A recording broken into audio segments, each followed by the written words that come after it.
Se a gente analisar o quadro econômico, meu Pedro, nós temos um dado muito interessante. Ou seja, nós estamos vivendo um momento em que a União, ela não tem nenhuma capacidade de arrecadação. Se ela não tem capacidade de arrecadação, ela não tem capacidade de investimento.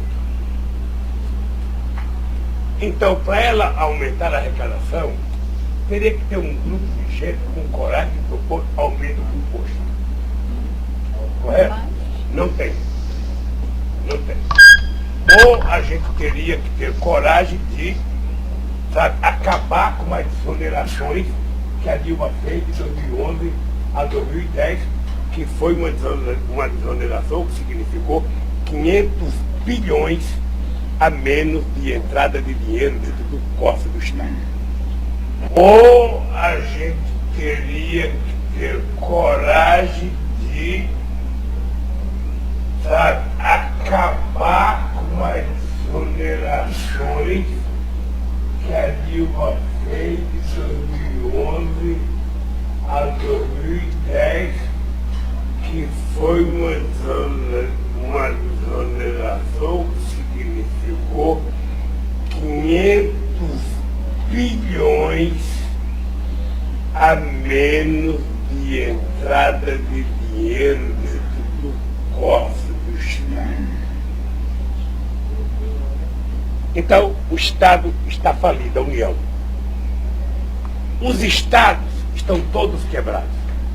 Rio de Janeiro tem um déficit de 20 bilhões. São Paulo tem um déficit de 16 bilhões. Minas Gerais tem um déficit de 14 bilhões. E o restante vai daí para mais. Eles não vão conseguir pagar 13º, não vão conseguir pagar salário.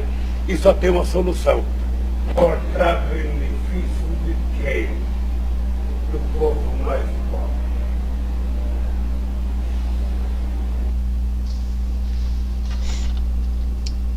Pois é, pessoal, acabaram de ouvir aí o que o ex-presidiário falou. Então, agora essa semana, o ex-presidiário ele foi viajar para se encontrar com caciques, né, da velha política, e ele foi se encontrar nada mais, nada menos, né, percorrendo o Nordeste com Eunício Oliveira. Então está aqui, ó. Lagostas, Camarões, o almoço de Lula com o cacique do MDB. Lula está percorrendo o Nordeste para afirmar alianças e consolidar palanques regionais na corrida eleitoral de 2022. Lagostas e Camarões. Pois é, esse é o homem que tirou, né, os brasileiros da pobreza, e ele vive de lagosta e camarões, junto com Eunício Oliveira. Espera aí que eu vou te mostrar quem que é Eunício Oliveira. Alguns já sabem, alguns saberão. Então essa foi a viagem. Chefe do MDB no Ceará, o ex-presidente do Senado, Eunício Oliveira, fará um almoço para Lula em Fortaleza na segunda-feira. No cardápio servirá lagostas, camarões, baião de dois e, é claro, uma cachaça para rebater. Lula está percorrendo o Nordeste para afirmar alianças e consolidar palanques regionais que reforcem o seu projeto de derrotar Jair Bolsonaro em 2022.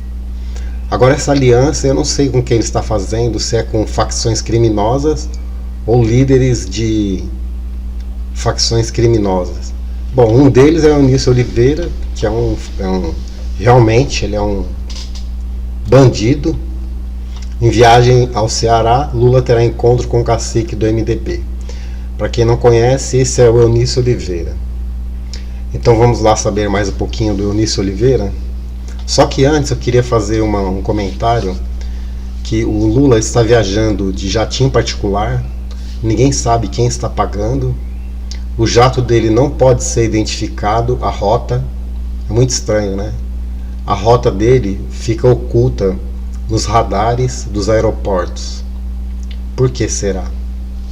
Muito estranho, né? Qual que é o medo? Ei, Lulão, fala aí pra nós qual que é seu medo. Deixa aqui nos comentários, galera, o que vocês acham que o Lulão ele não sai em aeroporto, né? Tipo, que nem o Bolsonaro vai pra galera, sai de moto e tal. Por que o Lulão não faz isso? Deixa aqui nos comentários e já aproveita aqui nos comentários e já me fala de onde você está falando. Qual estado, qual país. Nós temos muita gente aqui de fora do Brasil que segue a nossa página, né? Nós temos 2 milhões e quase 100 mil seguidores. Pessoal, tem o meu canal também no YouTube, se você quiser se inscrever lá, tem vídeos novos todos os dias, tá? Supremo arquiva a investigação contra o ex-senador Eunício Oliveira. MDBista foi acusado de receber 2,1 milhões em propinas da Odebrecht para atuar a favor da empreiteira na aprovação de uma medida provisória. Essa aqui é uma, tá? Bora para a próxima. Empresa de Eunício Oliveira obteve contratos de 1 bilhão da Petrobras. Por que será que o Lula foi encontrar com ele, né? Estranho, né? O que vocês acham?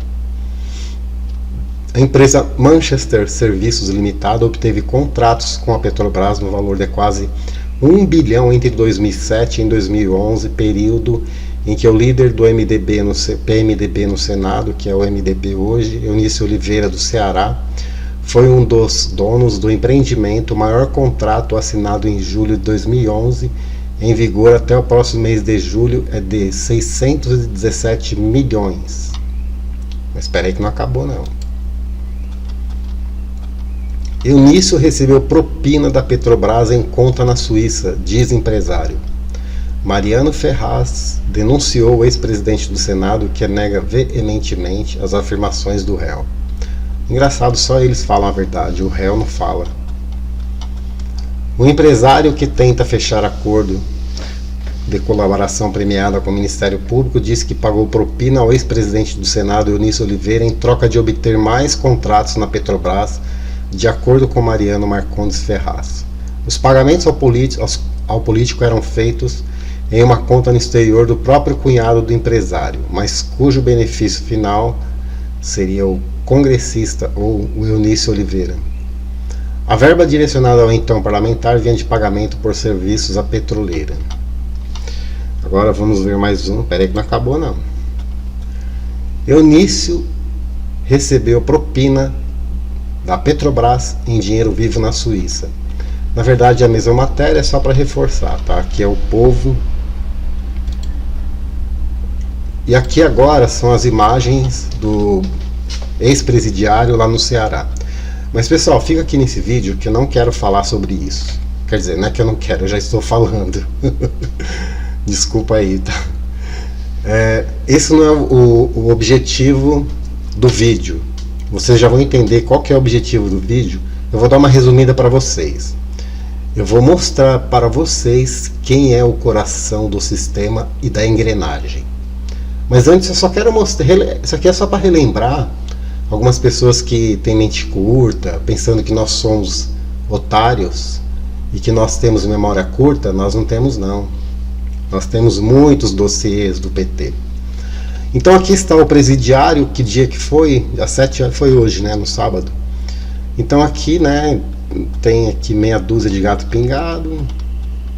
Aqui tem o cuecão, o dólar na cueca, que recebeu, o irmão dele estava com dólar na cueca, Gleisi Hoffmann. Não tô vendo o povo. Aqui o bandido está fazendo um discurso para a massa de manobra dele, né? As pessoas que não sei o tipo de pessoa que eu vi, um presidiário. Vamos chamar o Marcola também para fazer uma convenção. Então aqui você vê que é tudo preparadinho, é tudo assim minuciosamente preparado para ele não ter nenhuma surpresa. Aqui estão os governadores, deixa eu ver, de Pecém, Camilo Santana do Ceará. Então aqui, por exemplo, ele colocou um capacete para dizer que trabalha, mas ele nunca trabalhou, né? E aqui deve ter o Camilo Santana, deve estar aqui. E aqui deve ser algum segurança e os familiares do Camilo Santana. Mas povo mesmo não tem. Aí vamos descer aqui, ele deu uma entrevista, né, para só Rádio Comunista. Aqui PT. só rádio esquerdista. Aqui é uma foto fechada para ver que como não tem ninguém, né? E aqui é a mesma foto, tal, ele andando com o governador. Não sei para que de isso aqui na cabeça, porque provavelmente deve ser obra do governo Bolsonaro, eu não duvido. Não estou afirmando, tá? Aos fatos, o boatos.org, não estou inventando fake news, eu estou apenas questionando. Então é isso. Essa é a vida do presidiário, que não será fácil. Você vê, só meia dúzia de gato pingado, tá? Mas vamos lá. Eu vou entrar para a matéria aqui junto com vocês. E o que eu quero falar é o seguinte, pessoal. Nós estamos vivendo no Brasil um período que nunca nós passamos.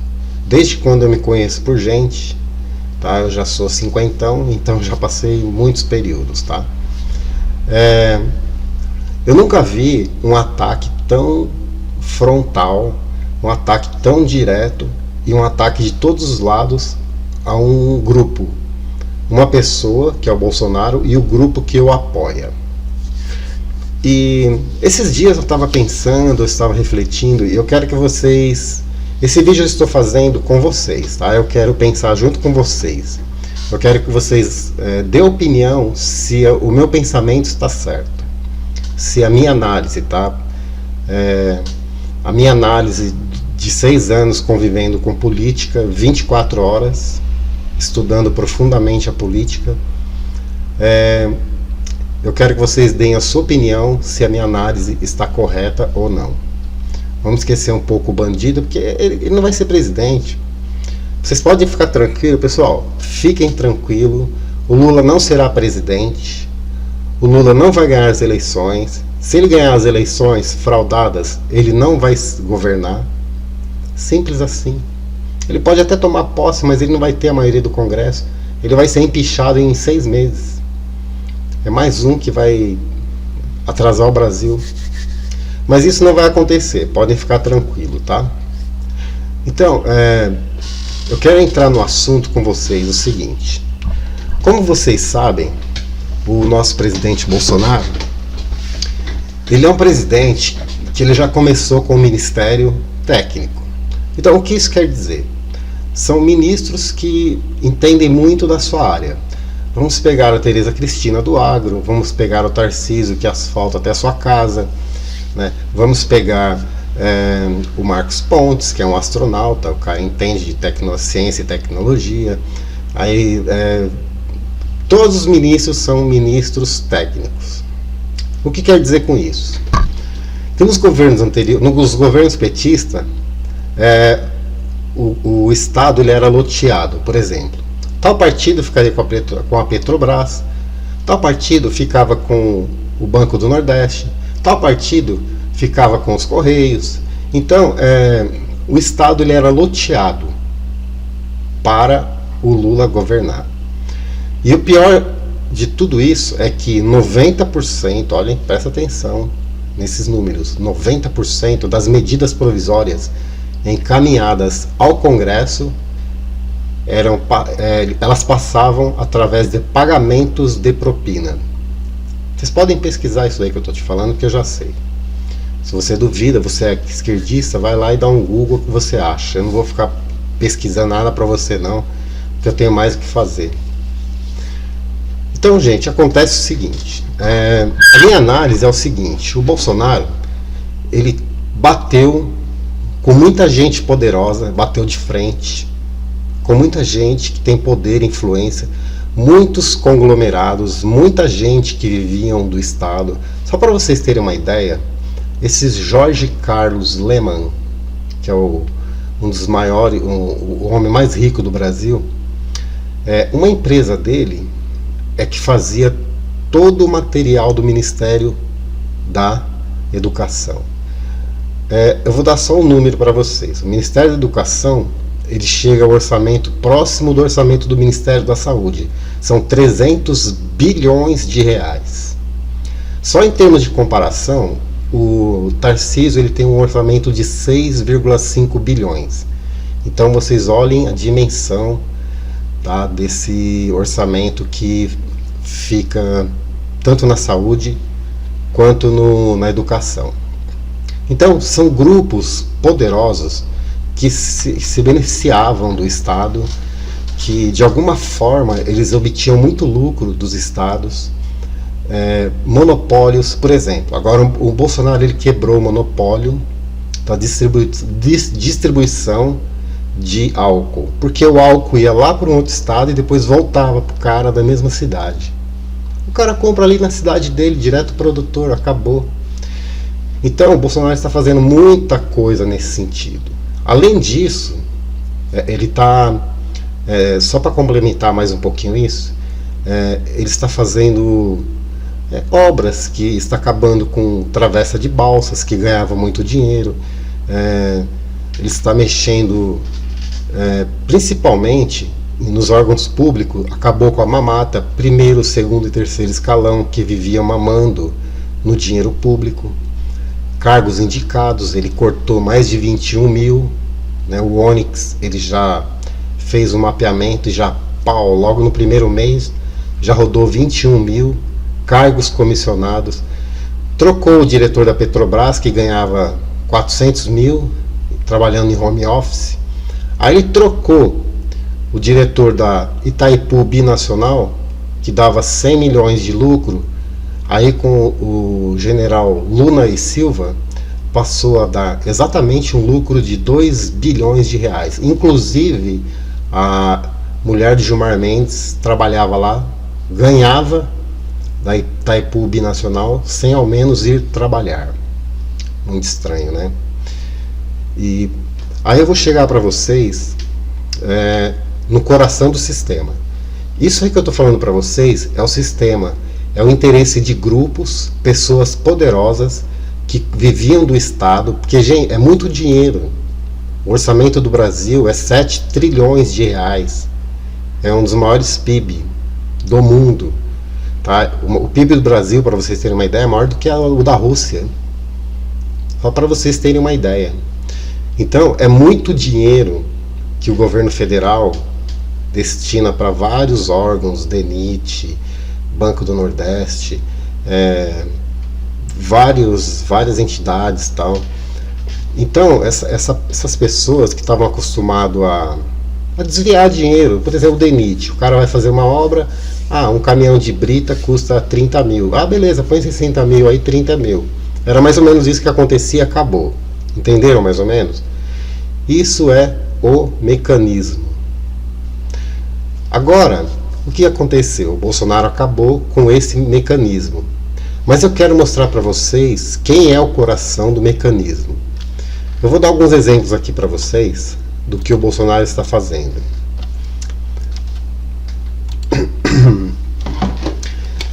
Olha só, presta atenção. O governo Bolsonaro, ele foi um dos governos que mais investiu no Exército, na Marinha, na Aeronáutica e na Polícia Rodoviária Federal e na Polícia Federal. Então, todos os bens presos de traficantes e de criminosos, olha o que se tornou. Dá uma olhada.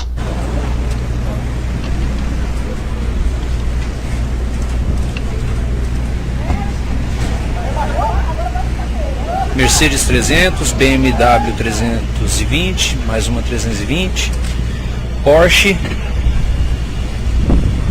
Land Rover, um Jeep Cherokee,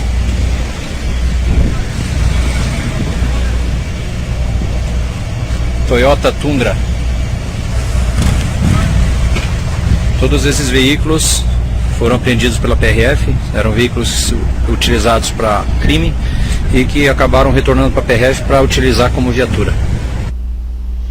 Entenderam aí, pessoal? Então, o Bolsonaro confiscou e já rapidamente não deixou estragar no pátio, colocou as viaturas de graça, pegou do crime organizado, põe para atender a população. Então, essa é a diferença do Bolsonaro e dos outros presidentes que passaram pelo Brasil. Ele é um cara que ele resolve ali na hora, resolve isso aí, é pai e pum. tá? E sem corrupção, 2 anos e meio sem corrupção. Por isso que o Brasil está indo super bem. Você vê obras e mais obras inacabadas, que eles estão acabando, que estavam inacabadas. E as pessoas não entendem como ele faz isso. Simples, é só não roubar. Mas vamos lá ao coração do mecanismo e do sistema. Ao longo desses dias, eu pensando na hora que eu vou dormir, então eu fico tentando ligar pontos, né? E eu cheguei à conclusão que é o seguinte: o Bolsonaro, ele tem sofrido ataque da esquerda, da mídia, que também faz parte da engrenagem do mecanismo, tá? Do STF, presta atenção, do STF, do Senado nem tanto, e do Congresso também nem tanto. Mas a grande maioria, tirando esses 2 poderes, não tem atacado muito o Bolsonaro. Mas o STF, sim, ele está intervindo no governo Bolsonaro. Só que é uma interferência que estava tendo um pouco superficial. Não chegava a ser diretamente sobre o presidente. Por quê? Por exemplo, o PSOL e o PT, eles entravam com pedido de cancelar, por exemplo, a Ferrogrão. O PSOL foi lá e proibiu o Bolsonaro de fazer uma ferrovia. Aí eles vão lá e pedem para o ministro da Defesa explicar por que ele falou isso, por que o Bolsonaro falou aquilo. Então eles tentam governar a esquerda, como eles não têm representatividade no Congresso, eles tentam governar através do STF. Só que essa semana eu vi os ataques que o governo Bolsonaro sofreu diretamente, e a prisão e o cerceamento de liberdade dos apoiadores do Bolsonaro, e foi uma coisa muito grande. Começou com Daniel Silveira, aí depois foi a prisão do Roberto Jefferson, aí depois eles censuraram, estão querendo censurar as manifestações dia 7, e perseguiram 11 apoiadores do Bolsonaro que supostamente estavam fazendo uma organização no dia 7, que você vai, se você não for, 7 anos de azar para você.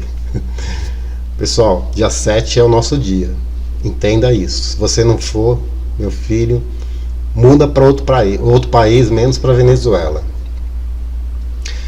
Então, eles estão atacando de todos os lados, principalmente as pessoas que apoiam Bolsonaro. Por exemplo, você pega o canal da Bárbara, te atualizei, entendeu? Os vídeos dela tem um alcance gigantesco. Você pega o Terça Livre, o Alan dos Santos, aí você pega o Oswaldo Eustáquio, você pega o Sérgio Reis, o cara que ele tem um peso muito grande, tá? O cara tem 80 anos de carreira, deve ter 50. É uma pessoa muito querida, não pela esquerda, lógico.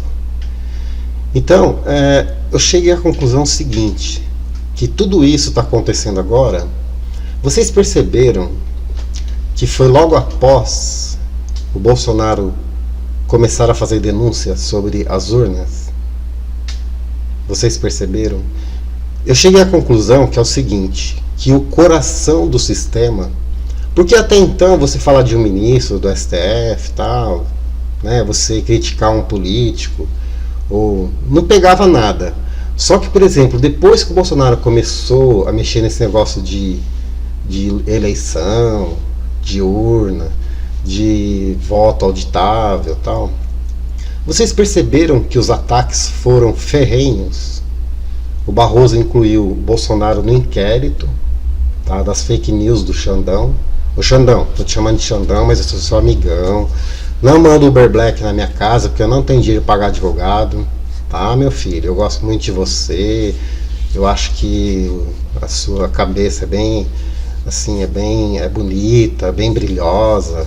Não tem nada contra a dona Vivi, tá? Ela pode ter o escritório dela de advocacia, atender só pessoas. Ela é especialista em atender pessoas no Supremo Tribunal Federal. Eu gosto muito de você, viu, Xandão? Então, chegando à conclusão, o coração do sistema, na minha opinião, é o TSE. Por que o TSE? Porque não importa quem vota, importa quem conta os votos. Então é muito estranho, pessoal, é uma coisa assim, de tudo isso que vem acontecendo lá desde a live que o Bolsonaro fez, que ele vem fazendo as denúncias, que o hacker invadiu, e várias denúncias começaram a aparecer. Vocês perceberam que o ataque ao Bolsonaro, ele se intensificou assim ferrenhamente?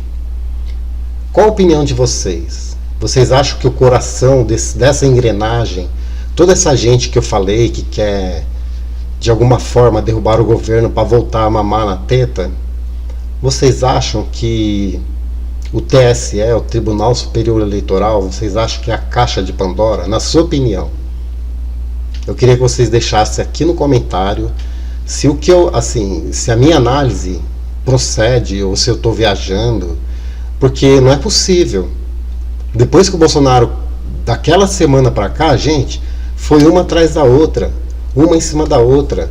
O Bolsonaro pediu para conversar com o Barroso, no outro dia com o Alexandre de Moraes, no outro dia ele mandou perseguir Sérgio Reis e mais 11, lá o Zé Trovão, um cantor, um jornalista, tá? Mandou os caras se afastar do STF, não pode, porque está organizando manifestação dia 7. E após esse dia, após essa semana que o Bolsonaro tem feito essas denúncias, a coisa ficou muito assim, conflitante. Ficou um clima muito tenso no país. Por que será? O que tem nesse STF? Eu queria ter uma bola de cristal para saber o que existe ali dentro. Porque eu acho que ali era o coração da engrenagem. Eu acho que o Bolsonaro, ele acertou bem na mosca ao questionar, né, ao questionar tudo que aqueles questionamentos que ele fez. Eu acho que ele acertou bem na mosca. Ele mexeu bem assim na ferida. Pelo menos essa é a minha opinião. Eu acho que é isso. Você pode pensar diferente, mas não tem outro, pessoal. 6 anos que eu já estou na política, vivendo isso 24 horas, eu presto muita atenção nas coisas, assim, nos fatos que vem acontecendo. Só que após aquela semana, ficou uma coisa insuportável, porque era todo dia bolsonarista sendo perseguido pela mídia, pelo sistema, pelo STF, pelo STJ, proibiram lá canal de monetizar. Então, deve ter alguma coisa aí, gente. Tem alguma coisa. Eu queria que vocês deixassem nos comentários o que tem aí, aqui nesse coração que eu falei para vocês, que eu acho que é o coração do sistema. Porque, gente, eles não iriam assim com tudo para cima, porque eles sabem, o Bolsonaro já deixou claro que ele vai fazer a vontade do povo. Eles sabem que vai dar merda. Eles sabem, se continuar assim, que nem igual o Alexandre de Moraes está fazendo, eles sabem que uma hora o Bolsonaro, ele está agindo dentro da lei. Ele foi lá pedir o impeachment do Alexandre de Moraes, ele está só quietinho, mas tudo tem um limite. Você tem seu limite, eu tenho o meu, né? O cara vai te cutucando, uma hora você dá um tapa na orelha dele. É simples assim. Eles estão testando para ver qual que é o limite do Bolsonaro. Só que veja bem, aí é que está a jogada. O Bolsonaro, ele é um cara muito estrategista. Eu já falei isso várias vezes, tá? E eu vejo algumas pessoas falando. Por quê? É mais ou menos assim. O cara vai dando uma chance. Pô, você errou? Não, beleza, eu vou te dar uma chance. Você errou? Não, beleza, eu vou te dar uma chance. A chance dele é jogar na Constituição. Ele pediu o impeachment do Xandão dentro da lei, artigo 53. Qualquer cidadão pode pedir impeachment de qualquer pessoa pública que exerça cargo majoritário, principalmente governador, senador, deputado. Então, o Bolsonaro, ele foi, é mais ou menos assim, fala, eu tentei de tudo, eu tô tentando de tudo, tal, gente, tipo assim, vamos, né, conversar, tá? Vocês podem até falar, Bolsonaro não faz nada. Não é isso, pessoal. Entenda uma coisa, o Bolsonaro não pode fazer merda.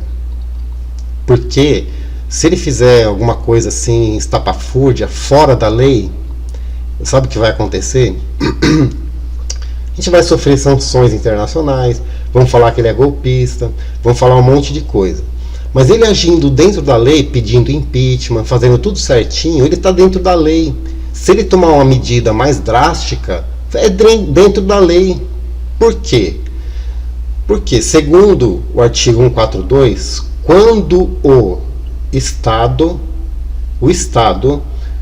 as instituições, Congresso Nacional, Senado Federal, desculpa aí, pessoal, Senado Federal e também o Supremo Tribunal Federal, seria a Justiça, quando eles se omitem, aí tem que ter uma força moderadora. Vocês estão entendendo onde eu quero chegar? Então é assim, o Bolsonaro, tô dando uma chance para você, fica esperto. Tipo, você faz isso daí, você tá intervindo aqui no governo, mas fica esperto, tal. Eu tô indo dentro da lei. Ele foi lá, pediu impeachment, né? Ele fala, você tá saindo fora da lei, da Constituição. Mas é um jogo que está sendo jogado e eles não estão recuando. Então isso não vai terminar bem, não vai ter para eles.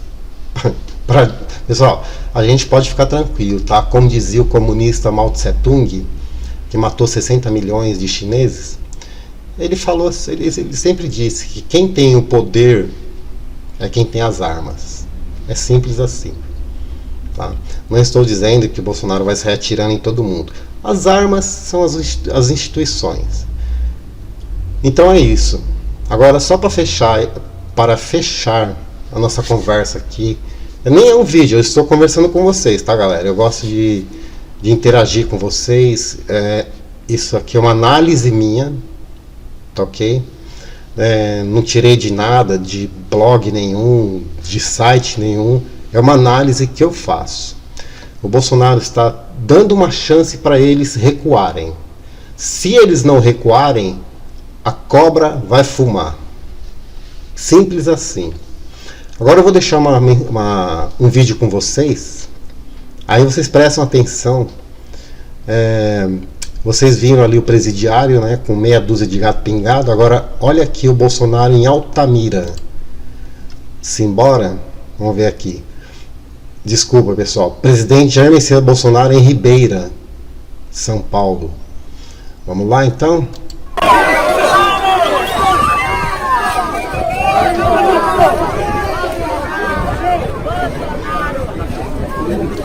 Popularidade despencando? Aonde que vocês viram isso? Gente, olha aí. Cadê o Lula? Cadê o Lula lá que tá na frente das pesquisas? Por que ele não sai nas ruas? Esconde o voo dele dos radares.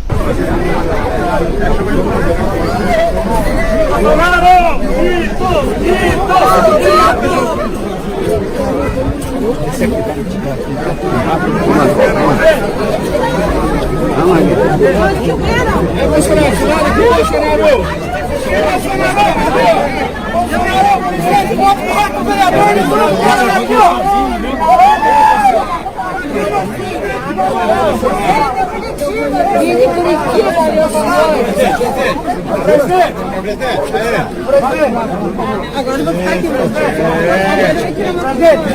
Eu peguei. Voto do Rato Vereador, Estúdio do Paraná. Pessoal, preste atenção no que o Tarcísio Gomes de Freitas, o nosso ministro do asfalto, preste atenção sobre o que ele fala sobre Bolsonaro. Toda franqueza, é um cara do cacete. E só conhece, só sabe às vezes quanto do cacete ele é quando você convive com ele. Ele tem muita sensibilidade, um cara muito sensível. Por isso que é o cara que, pensou assim, cara, o que o cara do chasquinho de gato vai fazer, como é que esse cara vai sobreviver nessa crise toda? Bom, nós precisamos de alguma coisa, cara, nós temos que dar um dinheiro pra esse cara. Você contou pra gente aqui com as câmeras desligadas que ele que pensou nisso aí. Exatamente. Né? O cara que vive do Biscoito Globo, do Marte Leão, então essa vivência de povo, né, do que o cara tá precisando, como é que agitar a geladeira do sujeito, ele tem. Ele se coloca, né, se transmuta na posição daquela pessoa. Pô, o que esse filho da mãe tá passando, cara? E ele se preocupa com aquele cara lá na ponta.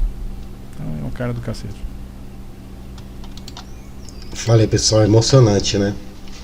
Você viu que o ministro Tarcísio acabou de falar sobre o Bolsonaro? É por isso, pessoal, que eu defendo ele desde 2016, já desde aquela época na eleição que eu levei tanta porrada, tá? Eu sofri ameaça, os caras me ameaçavam, os petistas, falavam que ia me matar, que não sei o quê, entendeu? Eu nunca tive medo e não tenho até hoje, tá? Por quê? Porque esse cara, ele é verdadeiro. Você vê, olha como o ministro fala dele, ele fala assim, com tanto orgulho dessa pessoa. Eu não conheço o Bolsonaro, nunca. Ele nem sabe que eu existo, né, também. Mas eu o acompanho já desde a época do Congresso. Por isso que eu o apoiei na eleição, já em 2016. Tá? Em 2017 eu fiz uma campanha para ele fortíssima, fortíssima. Eu ficava 12 horas praticamente fazendo eleição para o Bolsonaro. Não me arrependo nem um pouquinho e eu faria novamente. E, aliás, eu estou fazendo e vou fazer em 2022. E eu conto com vocês. Também, eu quero contar com vocês também para uma coisa, se vocês puderem ajudar. De coração, de espontâneo, de coração seu. Eu faço esse trabalho já há 6 anos. Eu fazia mais nos bastidores. Eu comecei a fazer vídeo agora porque eu acho que se calar um, tem que ter outro. Pessoal, eu acho que tinha que ter muita gente para fazer vídeo. Porque se eles derrubarem um, vai ter mais 10. E nós somos maiores. Nós somos 60 milhões de pessoas que votaram no Bolsonaro. É exatamente a população da África do Sul. Nós não somos poucos, nós somos muitos. E nós somos mais fortes que eles. O outro lado negro. Então eu queria pedir para vocês, aqui embaixo nas páginas do Facebook, tem uma opção ali, apoiar agora. Se você puder nos apoiar, eu fico muito grato mesmo com o seu apoio. Porque eu acho que daqui uns dias, infelizmente, eu acho que nós não vamos mais poder falar com vocês.